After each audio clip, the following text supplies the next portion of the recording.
Welcome to the Old Time Radio Westerns. I'm your host, Andrew Rhynes, and let's get into this episode. This episode is going to be Frontier Town. Originally aired sometime in 1949, and the title is Five Gun Final. Frontier Town, the saga of the Roaring West.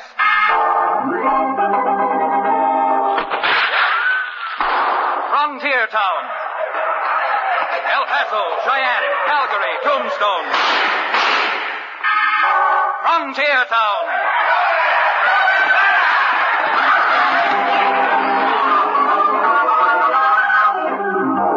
Here is the adventurous story of the early West, the tamed and the untamed. From the Pecos to Powder River, Dodge City to Poker Flat. These are the towns they fought to live in and lived to fight for. Teeming crucibles of pioneer freedom. Frontier Town!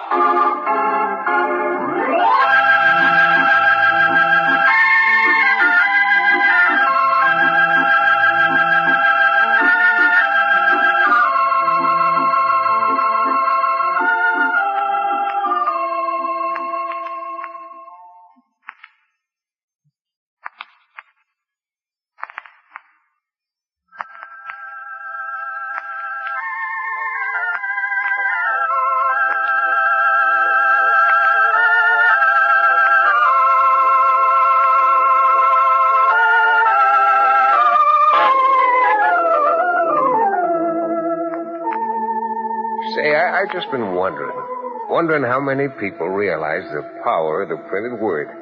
Of course, maybe you're wondering, too. Maybe you're wondering how come a frontier town lawyer like me, Chad Remington, should feel he's entitled to get up on a soapbox about the printed word, newspapers, and the power of public opinion. Well, like all lawyers, perhaps I'd better present my brief.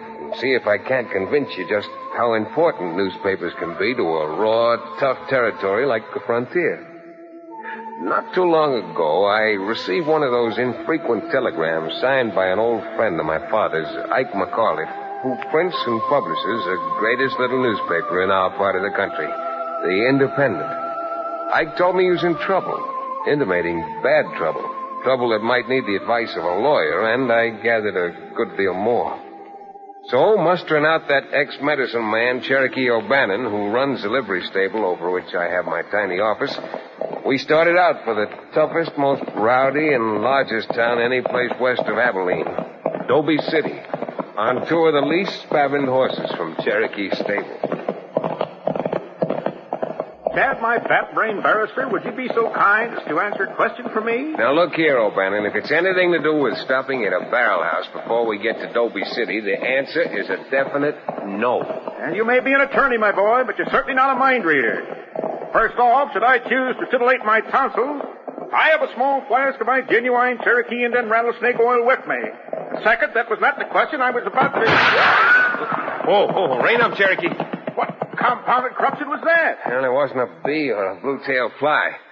And I think if you'll look to your left and see the gentleman who's approaching us with a Winchester in his hands, you'll have your answer. So why, Billy Blue Blazes, Chad. That is what is known in circles I no longer frequent as one tough-looking barman. If you're just out for some target practice, mister, you got 2 more shots coming. There's 3 for a nickel. I haven't had to practice with this rifle for 25 years. I can hit any target I aim at any time. Well, then I take it your shot wasn't meant to hit either one of us, but was just a friendly little greeting, huh? Yeah, you might say it was friendly, because I'm here to give you some very friendly advice. Turn them cayuses around and head back where you come from. Have you the audacity to stand there and think that you own this country? Partner, I don't have to think. I know what I'm talking about, and I'm telling you to slope. Well, I've found you can argue with a judge and argue with a jury, but you never get very far arguing with a Winchester that's aimed right at you. Dad, you mean to say that you're going to let this barrel-chested behemoth dictate to us? No, Cherokee, I mean I'm going to see that rifle barrel gets pointed somewhat... Dad, that was his story. You bulldogged him like a yearling calf. Friends, you better let go of that rifle before something snaps. Now, get up on your feet. Remington, now you are in trouble. Remington? You hear that, Cherokee? This wasn't an accident. He was waiting for us. You try going to Dobie City, and you'll find other people waiting for you. The doctor and the undertaker. I'm afraid we won't need either one of them. I carry our embalming fluid right along with me. Who sent you out here? Who put you up to this? Well? Doesn't he sound as dumb as he looks? I'm waiting for an answer. And you got an awful long wait coming, because I ain't... Hey, look out!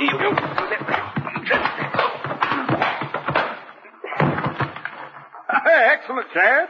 Just proves the validity of the old saying. The bigger they are, the harder they fall. Cherokee, I think we'd all be better off if you lend me a hand and help tie this critter up. I'd like a few hours in Dobie City before he gets back and reports to whoever it is that doesn't want us there.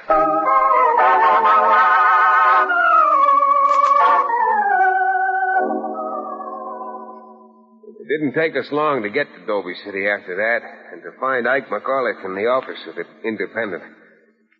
Ike's story was a strange one. Strange and mostly baffling. Chad, I know it doesn't make any sense, but that's the way it is. This other newspaper, this new one, isn't too far from putting me completely out of business. Cough, I can't understand how this other paper... What's its name again? The Dobie Democrat. I can't understand how the owner not only can get these news items that you say are yours exclusively, but after getting them, how he gets them printed and his paper published before you do. If Ike knew the answer to that, Cherokee, I'm sure he wouldn't have telegraphed to me. Now, take the cattle prices that I supply every week. I started that several years ago, and it's a costly proposition. However, in cattle country like this, it's a real service to my readers to know what the prices are in Omaha, Kansas City, and the other big markets. Certainly is. Tells the ranchers where they can drive or ship to get the most money for their stock. How do you get these prices, Mr. McCauley? Well, I have 6 men, one in each of the 6 large stockyard centers. And each Thursday night, they telegraph me the prevailing prices at the close of business for the week. And your competitor, this other paper, gets the same information at no expense at all? And gets it published and on the street from 6 to 12 hours before I do. Chad, I'm telling you, the way my circulation is falling off, I can't stay in business just another 2 months. Who owns or runs the other paper, Ike? A fellow by the name of Jason, who moved in here only recently. And at the rate he's going, will end up controlling practically everything around here by the simple device of influencing public opinion any way he wants it to go. Well, obviously he tried to influence us not to come into Dobie City. And it wasn't very public. That was quite personal. Yeah, there's something very personal about a Winchester that's pointed right at you. Ike, the obvious answer seems to be that this Jason, whoever he is either paying for or stealing the information from someone who works for you. And I sure doubt that. You do? Why? Well, first, I have only 2 people working for me, and I trust them implicitly.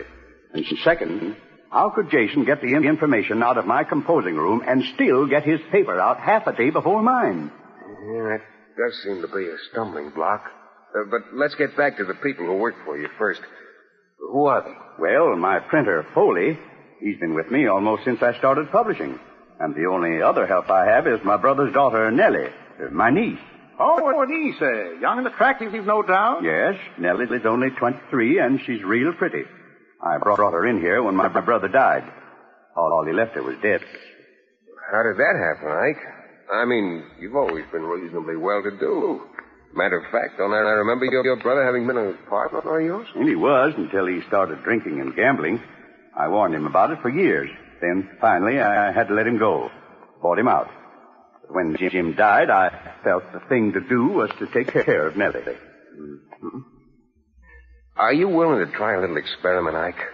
This being Thursday, it's the day you get your telegrams from your stockyard correspondents, isn't it? Yes, the wire should be coming in any time now. Well, then, what I'd like to do after the telegrams get in is to change the prices before you turn them over to Nellie or Foley, or whoever it is that takes charge of them.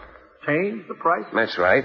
And if there is a leak here, Jason will get the wrong information and print it in his paper, which won't do him any good, and will prove to us that the leak is here somewhere in this building. Well, I didn't telegraph you not to take your advice, Chad. So if that's what you want to do, I'll string along with you.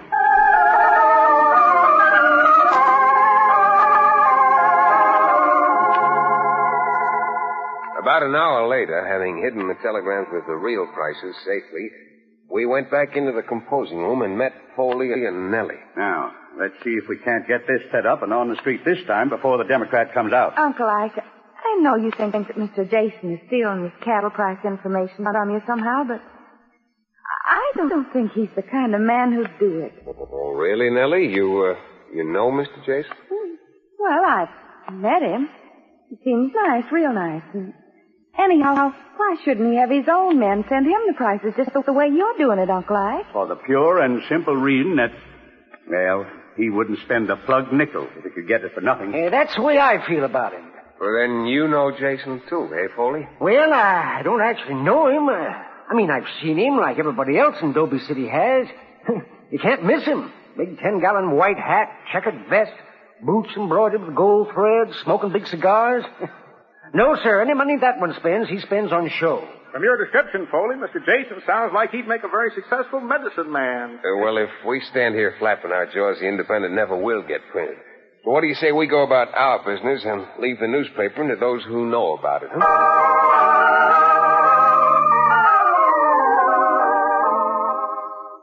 As soon as a reasonable time had elapsed, I left Cherokee at the hotel and walked down to the office of the Dobie City Democrat. I wanted to get my hands on a copy of their paper. I walked in and up to the counter. There was a man seated at the desk with his back toward me, engrossed in what he was writing. From the loud plaid shirt, I gathered it was Jason himself. There was a small stack of newly printed papers on the counter, and as long as the man in the office hadn't noticed me, I picked one up. There were the out-of-town cattle market prices in a box on the front page. But not the false prices we'd turned over to Nellie and Foley. The actual prices that had been telegraphed in. This was quite a shock. Only the first shock I got in that few moments. Because just then the man turned around, got up, and walked over to the counter. Yes, sir. Is there something...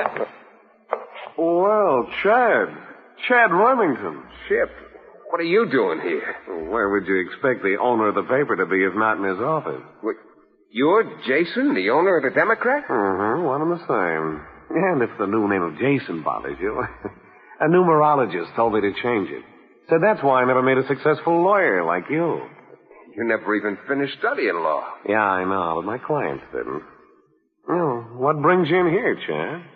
I came in to have a little talk with the owner of the paper. Now that I know it's you, I realize talking isn't going to do much good. Because as in the old days, Chip, we're again on the opposite sides of the fence. I got a feeling that before I'm through in Dobie City, I'm going to bust down that fence and wrap the rails right around your stubborn head. Oh, is that so? Well, Chad, if you think you can do it, go right ahead and try. Yeah, you just try and see where it gets you. Because I think it'll only get you stretched out right up in Boot Hill.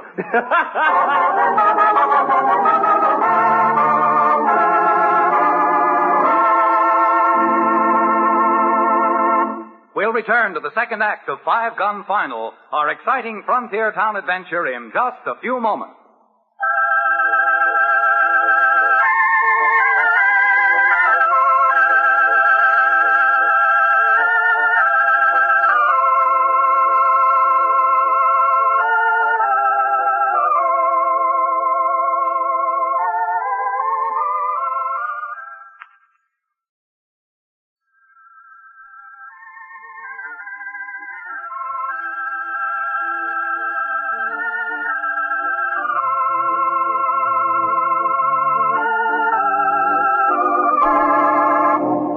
And now, Frontier Town.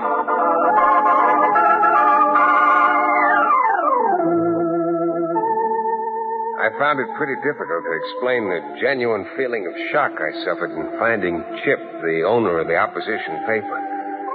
Not only did it make the job a little distasteful, but, well, knowing Chip, I knew he was slick and smooth and capable. Of course, that was only part of my frustration.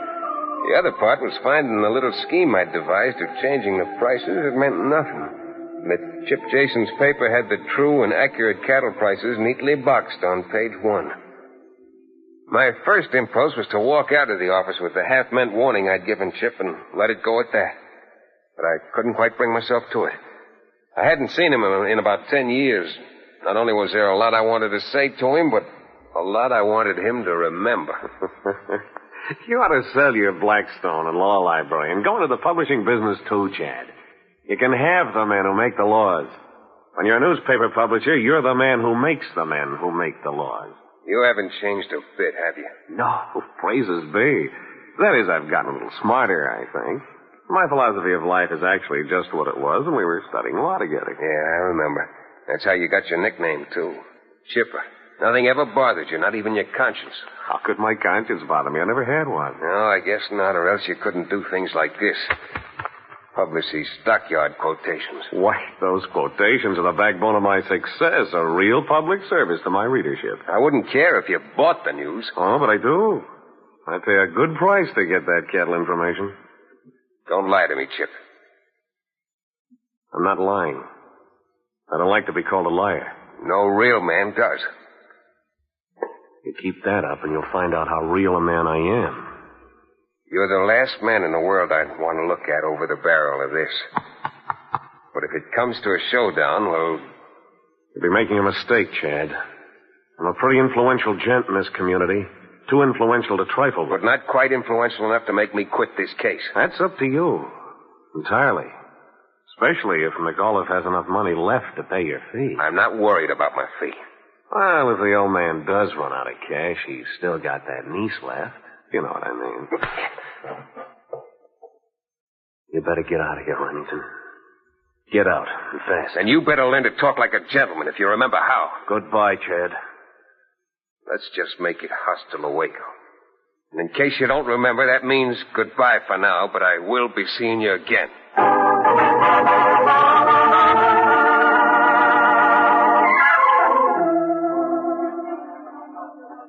The life of me, Chad, I can't understand why you've got me chained to this hotel porch when we could be across the street in one of those places of entertainment. I told you before, O'Bannon, I got some thinking to do. A lot of thinking. You told me that what's-his-name was no good when you knew him years ago. No, it isn't that Chip's just no good, but Haley's always felt that a man doesn't have to work for a living. Just work enough to get a little money, and then that money will bring power. I hope you're not going to let this, your former friendship with this gentleman deter you from trying to clean this up. You ought to know me better than that. How can you clean something up when you don't know where he's getting the information? I thought surely that changing the figures in the telegrams today would... Well, go on, go ahead. Cherokee, look. Across the street. Across the... Well, I'll be blamed. Isn't that Nellie, Ike McAuliffe's niece? Sure is. And the gentleman she's with, who's holding her arm so closely, is Chip Jason. Come on, Cherokee. We're going to follow those two, and after Chip takes her home, we're having a little talk with Miss Nellie. A mighty serious talk.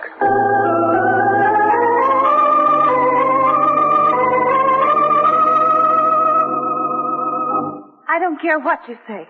Chip Jason's been the only person who's been decent to me ever since I've gone to work in this town. My dear Miss Nellie, you mean to stand there with your sweet little face looking angry?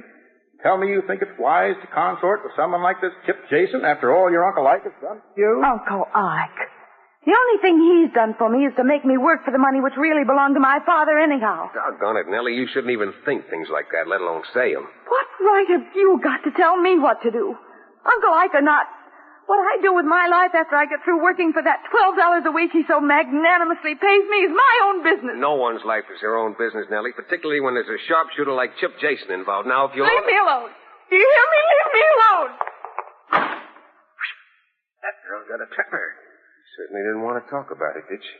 You were selling your uncle out? Now, look, you old charlatan, there's not one shred of proof that she's selling out anybody. If she happens to be, at least she's admitted her motive. Somehow she seems to be very bitter about Ike being forced to buy out her father. Well, then... If Jason is getting the information from Ike's composing room, it still leaves Mr. Foley to check up on, if we want to be positive. Foley? How do you propose to do that? I got a very unintelligent idea. Oh? That, you're going to like it. Am I? If Mr. Foley's like any of the printers I've ever known, then he's in one of the 5 saloons in town drinking. Why didn't I become a printer? So I'm going to advance you $10 and turn you loose to find Foley and buy him some drinks. Hallelujah. Tonsils, curb your impatience. Sucker is at hand. I said to buy drinks for Mr. Foley. You've got to abstain yourself so you'll be able to pump Foley for whatever information you can get out of him. That, sir, is not only placing Satan behind me, but in front of me and all around me. And hero that I am, I'm no man to fight off 8, Satan. Now, you better do as I tell you, Cherokee, because if you start imbibing, your head'll be so big in the morning I'll have no trouble hitting it with both of these fists.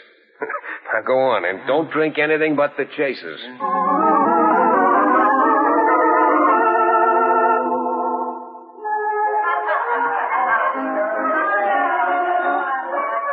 Bartender, 2 more to save. Now, what was that you were saying again, Mr. Foley? Huh? No, I wasn't saying nothing, except he's to you. Here's mud in your eye. Down the old... Water. You want some water?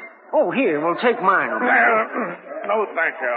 I have poor water. Oh, now that ain't healthy. Water's good for you. Water may be good for the average person, Mr. Foley, but I happen to be a man of iron. Water makes me rust. Now, what was that you were saying again? Something about good old Ike? Here's good old Ike. As fine a man as ever run a newspaper. And the finest man I've ever worked for. Now, then, let's have one on me, O'Bannon. No, I don't think so, Mr. Foley. If it's all the same to you, I'll be going over to my hotel and floating to bed. Water. I abhor this stuff.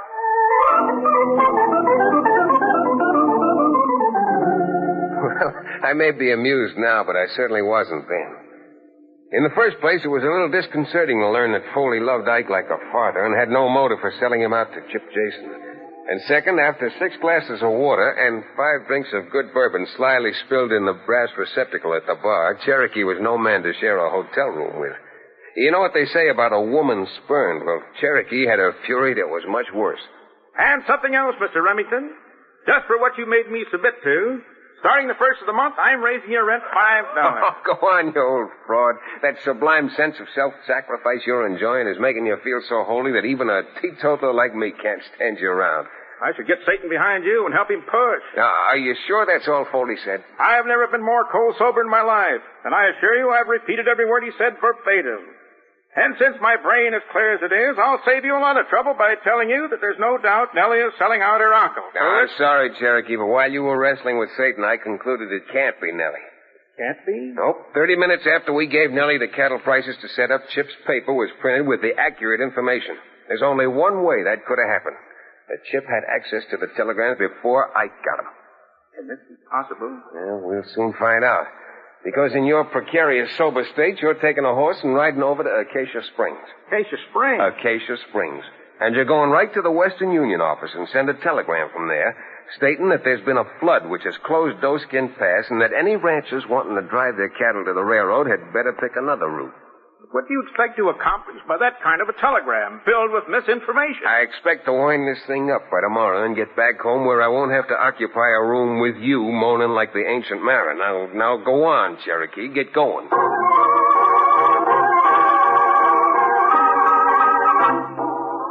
Chip Jason couldn't wait for his regular edition. He came out with a special edition with a banner line in 72-point type announcing the flash flood that had closed Doeskin Pass. 5 minutes after the paper hit the street, the town marshal had arrested the local telegraph operator. And armed only with his confession, I set out to pay one more call on my old friend Chip. Where I get my news is my business, Chad.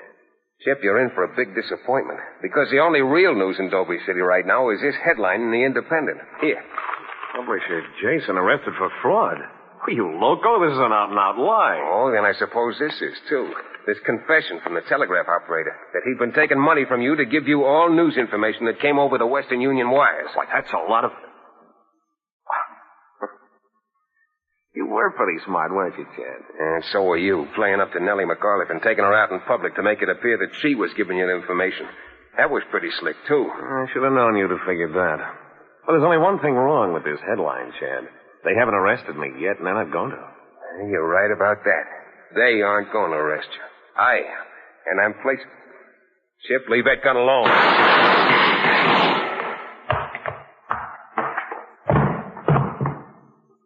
Sorry you made me do that, Chip.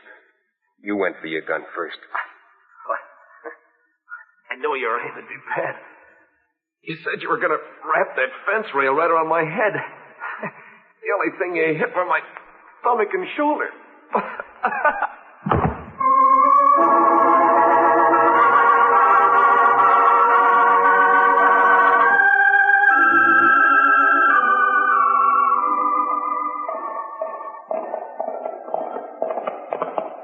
What made you suspect the Western Union operator, Chad?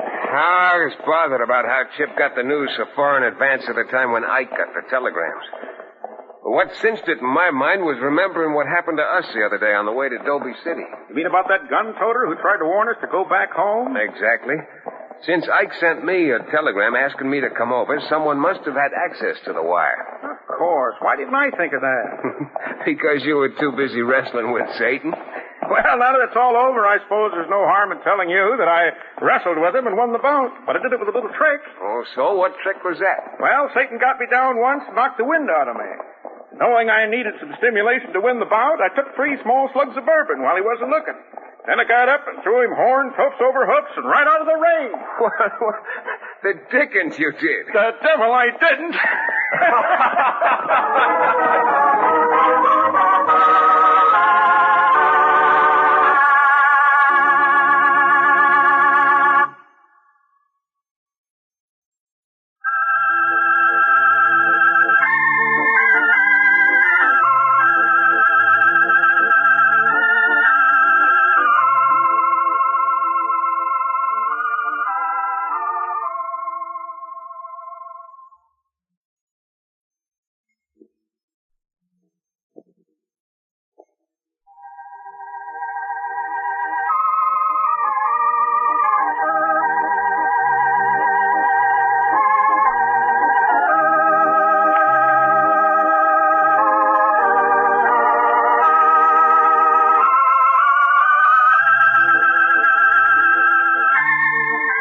Frontier Town, starring Tex Chandler and featuring Wade Crosby, is a Bruce Ells production.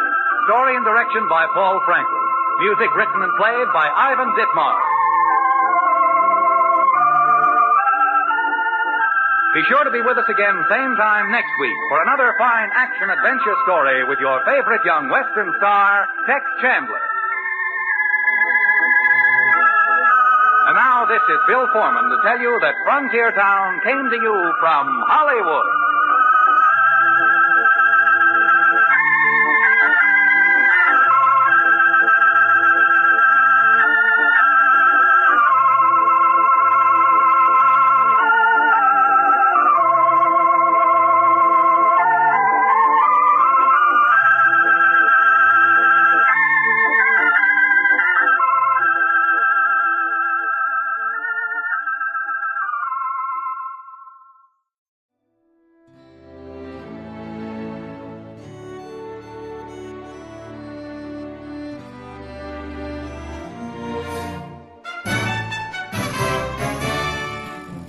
This has been a presentation of OTRWesterns.com, and we hope you enjoyed. Please take some time to like and rate our shows in your favorite podcast application. Follow us on Facebook by going to OTRWesterns.com/Facebook. Subscribe to our YouTube channel by going to OTRWesterns.com/YouTube. And send us an email, podcast@OTRWesterns.com. You can call and leave us a voicemail, 707-986-8739. This episode is copyright under the Attribution Non-Commercial Share-alike copyright. For more information, go to OTRWesterns.com/copyright. Have a great day, and thanks for listening.